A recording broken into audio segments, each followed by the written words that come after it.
एक गरीब किसान की रुला देने वाली कहानी। नमस्कार प्रिय दर्शकों, एक बार फिर से आप सभी दर्शकों का हमारे YouTube चैनल में बहुत बहुत स्वागत है। दोस्तों, आज की कहानी बड़ी ही शिक्षाप्रद और आपको शिक्षा देने वाली है। ये एक गरीब किसान की कहानी आपको बहुत कुछ सिखा करके जाएगी, तो आपसे निवेदन है कि इस कहानी के अंत तक बने रहिए। दोस्तों, काफी समय पहले की बात है, किसी गांव में एक धनवान व्यक्ति रहता था। दोस्तों, जैसा कि आप जानते हैं, ज्यादातर धनवान लोगों को अपने पैसों पर ज्यादा घमंड होता है। ठीक इसी तरह से इस धनवान सेठ को भी अपने पैसों पर बहुत घमंड था। वह सेठ जिस गांव में रहता था, उस गांव में ज्यादातर किसान लोग ही रहते थे और जितनी जमीन उस सारे किसानों पर थी, उससे कई गुना उस अकेले सेठ पर थी। बहुत से गरीब किसान तो उस सेठ के खेतों में काम किया करते थे। मित्रों, उसी गांव में एक मोहन नाम का बड़ा ही मेहनती और ईमानदार किसान रहता था। मोहन का परिवार काफी बड़ा था। उसके परिवार में उसके माता पिता, उसकी बीवी और उसके 3 बच्चे थे। बच्चे काफी छोटे थे अभी। मोहन के पास ज्यादा जमीन तो थी नहीं। जितनी भी जमीन थी, उसी जमीन में वह बहुत मेहनत किया करता था और अपने परिवार का पेट पालने लायक उस जमीन में से अनाज कमा लेता था। बाकी के किसान यह देखकर के हैरान रह जाते कि इतनी कम जमीन में और ये मोहन इतनी फसल कैसे कमा सकता है। दोस्तों, एक साल ऐसा आया, काफी बारिश हुई और उस बारिश में काफी किसानों की फसलें मारी गई थी और उन्हीं किसानों में से मोहन भी था। दोस्तों, जब मोहन ने देखा कि मेरी सारी फसल मारी गई, सब बर्बाद हो गई, तो वह धर्म संकट में पड़ गया, क्योंकि उसके परिवार में उसके अलावा और कोई कमाने वाला भी नहीं था और इस तरह से वह अपने परिवार को भूखा मरते भी नहीं देख सकता था।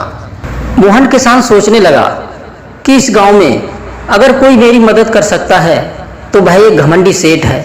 बाकी का इतना किसी के पास नहीं जो मेरी मदद कर सके, क्योंकि उस सेठ ने गांव के अन्य लोगों को भी या तो काम पर रखा है या फिर उन्हें कर्जा दे रखा है। एक दिन मोहन किसान ने सोचा कि इस तरह हाथ पे हाथ रखे बैठने से तो अच्छा है कि उस घमंडी सेठ के पास चलना चाहिए। यह फैसला अपने मन में करके एक दिन वह उस सेठ के पास में पहुंच गया। सेठ के पास पहुंच करके मोहन बोला, सेठ जी, आपकी बड़ी मेहरबानी होगी अगर आप मुझे थोड़ा सा कर्जा दे दें तो, जिससे मैं अपने खेतों में फिर से फसल उगा सकूं, या फिर आप मुझे अपने यहाँ नौकरी दे दें जिससे मेरे परिवार का पेट पलता रहे। कम से कम वो भूखे तो नहीं मरेंगे, मेरे परिवार को 2 वक्त का खाना तो मिलता रहेगा। मित्रों, घमंडी सेठ को मोहन की इस बातों से कोई फर्क नहीं पड़ा, उसे कोई मतलब नहीं था। लेकिन दोस्तों, सेठ भी अन्य लोगों की तरह ये जानता था कि मोहन काफी मेहनती है। वह जिस खेत में काम करेगा उस खेत में वह 2 गुनी फसल उगा सकता है। मित्रों, उस सेठ ने सोचा, अगर मैं इसको पैसे दूंगा तो हो सकता है ये मुझे पैसे वापस कर पाए या ना कर पाए, लेकिन अगर मैं इसे अपने काम पर रखूंगा और ये मेरे खेतों में काम करेगा तो इससे जरूर मुझे 2 गुना फायदा होगा। सेठ मोहन से बोला, देख भाई, मैं पैसे तो तुझे दूंगा नहीं, और रही बात काम की, तो मेरे पास पहले से ही काम करने वाले कई किसान मौजूद हैं, लेकिन फिर भी मैं तुझ पर तरस खा करके तुझे अपने खेतों में काम करने की नौकरी दूंगा, लेकिन इसके लिए मैं तुझे ज्यादा पैसे नहीं दे पाऊंगा। बाकी किसानों को तो मैं 300 रुपए देता हूं, पर तुझे तो मैं 200 रुपए ही दे पाऊंगा। अगर इतने पर तुम्हारी इच्छा हो काम करने की तो मेरे यहाँ काम कर सकते हो, नहीं तो मेरे पास पहले से ही काम करने वालों की कमी नहीं है। पर दोस्तों, किसी ने सच ही कहा है कि मरता क्या नहीं करता। मोहन ने उस सेठ की शर्त को मान लिया और उसी दिन से सेठ के खेतों में काम करना शुरू कर दिया और 2 महीनों तक नियमित रूप से वह सेठ के खेतों में जाकर के काम करता रहा। कड़ी मेहनत करके उसने 4 महीने का काम 2 महीने में ही निपटा दिया। जब मोहन ने 4 महीने का काम अपनी मेहनत से 2 महीने में ही खत्म कर दिया तो ये बात देख करके सेठ बड़ा खुश हुआ, लेकिन सेठ उस मोहन को ये बात जाहिर नहीं होने देता कि मैं खुश हूं। जब सेठ ने देखा कि मोहन जिन खेतों में काम करता है उन खेतों का काम अब खत्म हो चुका है, तो उसने सोचा कि अब मोहन को मैं काम से निकाल देता हूं, क्योंकि ये 2 महीने के तनख्वाह मेरी बच जाएगी। और सेठ ने मोहन को काम से निकालने का फैसला ले लिया। लेकिन फिर सेठ ने सोचा कि हो सकता है इतना मेहनती मजदूर फिर आगे मिले या ना मिले। सेठ ने फिर सोचा कि जब अगला साल आएगा तो उसे मजदूरी पर फिर से यानी दोबारा से रख लेगा। सेठ ने सोचा कि आखिर मेरे अलावा इस गांव में है ही कौन जिसके आगे ये अपना हाथ फैलाएंगे।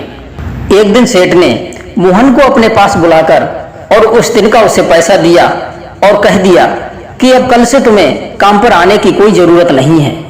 अब मेरे पास तुम्हारे लिए कोई काम नहीं बचा है।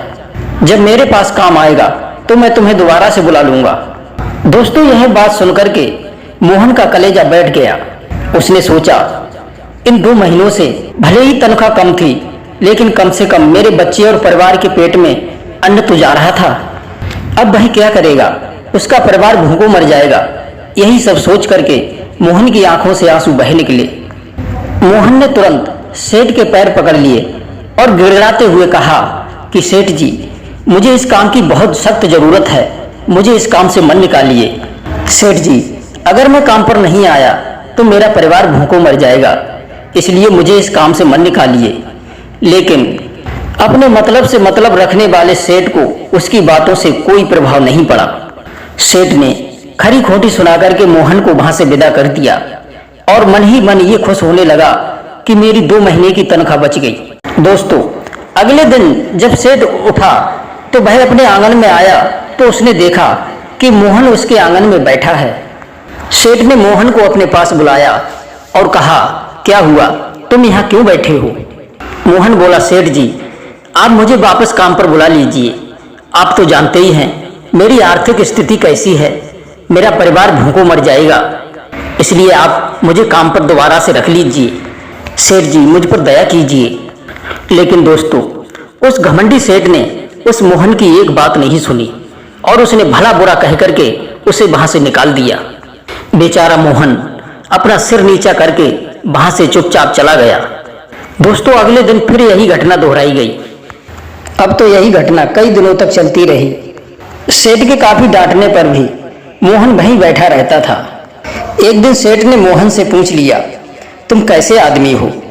मैं तुम्हारा इतना अपमान करता हूं, लेकिन तुम्हें कोई फर्क नहीं पड़ता। तब मोहन ने सेठ से कहा, बुरा तो बहुत लगता है सेठ जी, पर जब मैं अपने घर जाता हूं और भूख से बिलखते अपने परिवार वालों को देखता हूं तो ये अपमान कुछ भी नहीं लगता है। सब कुछ सुनने के बाद भी सेठ पर कोई फर्क नहीं पड़ा, मानो उसका दिल पत्थर का हो। इतना सब कुछ सुनने के बाद भी सेठ ने मोहन को अभी तक काम पर नहीं रखा था और न ही आगे रखने का उसका कोई इरादा था। एक दिन सेठ ने अपने मन में विचार किया कि क्यों ना मैं कुछ दिन के लिए किसी दूसरे गांव में चला जाऊं, जिससे कि इस मोहन से मेरा पीछा छूट जाए। और उसने ऐसा ही किया। अगले दिन मोहन के पहुंचने से पहले ही सेठ ने अपने सारे परिवार को लेकर के और वह किसी अपने सगे संबंधी के यहाँ पर 10 दिनों के लिए चला गया। 10 दिन वहां रहने के बाद सेठ अपने गांव अपने घर आया। सेठ ने आते ही अपने घर के चारों तरफ नजर दौड़ाई, उसे कहीं भी वो मोहन दिखाई नहीं दिया। सेठ ने सोचा, लगता है मेरी तरकीब काम कर गई और मुझे उस मोहन से छुटकारा मिल गया। हालांकि सेठ के द्वार पर मोहन तो नहीं बैठा था, लेकिन सेठ के मन में मोहन का विचार अब भी घर कर बैठा था। सेठ ने सोचा कि मोहन इतनी जल्दी हार मानने वाला व्यक्ति नहीं था। सेठ ने सोचा, पता नहीं उसके साथ में क्या हुआ होगा, या तो उसे कहीं दूसरी जगह काम मिल गया होगा या फिर उसके साथ में कुछ और हुआ होगा। दोस्तों, इन विचारों ने सेठ को चैन से नहीं बैठने दिया और वह मोहन की खबर लेने के लिए गांव में निकल पड़ा। सेठ को मोहन का पता तो मालूम था नहीं, तो उसने अपने आसपास के कुछ किसानों से पूछा तो पता चला कि सेठ घायल हो गया है और वह अपने घर पर आराम कर रहा है। जब सेठ ने उसके घायल होने का कारण पूछा तो पूछने पर पता चला कि जब सेठ 10 दिनों के लिए अपना घर छोड़ करके चला गया था, तब बंद घर को देख करके कुछ चोरों ने उस घर पर चढ़ाई की चोरी करने के लिए। तो मोहन ने उन्हें रोका और रोकते समय हाथापाई में मोहन चोटिल हो गया था। दोस्तों, यह सब जानने के बाद में उस सेठ का पत्थर जैसा दिल अब मोम की तरह पिघल गया। सेठ को अब अपने किए पर पश्चाताप होने लगा। अब सेठ ने अपने आप को याद दिलाया कि किस तरह से एक सच्चे आदमी से उसने 2 गुना काम करवाने के बाद भी उसे पैसा कम दिया था। ऐसे आदमी को तो गले से लगाना चाहिए और मैं उसे ठोकर मार करके भगाता रहा। सेठ मोहन के घर का पता लगाता हुआ मोहन के घर पर पहुंच गया तो उसने देखा मोहन तो एक चारपाई पर लेटा है और उसके घर की हालत बहुत बिगड़ी हुई है। उसका पूरा परिवार भूख से बेहाल है और मोहन स्वयं घायल पड़ा है। दोस्तों, यह सब देखकर के सेठ की आंखों में पानी भर आया। सेठ ने मोहन से सच्चे दिल से माफी मांगी। इसके बाद सेठ ने उसकी मेहनत के पूरे पैसे दिए और उसका इलाज करवाया और उसे हमेशा के लिए अपने यहाँ काम पर रख लिया। दोस्तों, यदि भगवान ने हमें दूसरों से बेहतर जिंदगी दी है तो हमें उसका नाजायज फायदा नहीं उठाना चाहिए और हो सके तो किसी जरूरतमंदों की सहायता करनी चाहिए, उनकी जिंदगी में सुधार लाने की कोशिश करना चाहिए। दोस्तों, जब तक हम अपने बारे में सोचना बंद नहीं करते तब तक हम दूसरों के बारे में सोच नहीं सकते और उसका दर्द नहीं समझ सकते। दोस्तों, किसी ने क्या खूब कहा है कि अपने लिए जिया तो क्या जिया, दूसरों के लिए जीना ही जिंदगी है। दोस्तों, यदि आपको इस कहानी से कुछ सीखने के लिए मिला हो, दोस्तों यदि कहानी पसंद आई हो तो कहानी को लाइक और शेयर अवश्य करें। आप सभी दर्शकों का बहुत बहुत धन्यवाद। जय श्री कृष्णा, जय श्री राधे।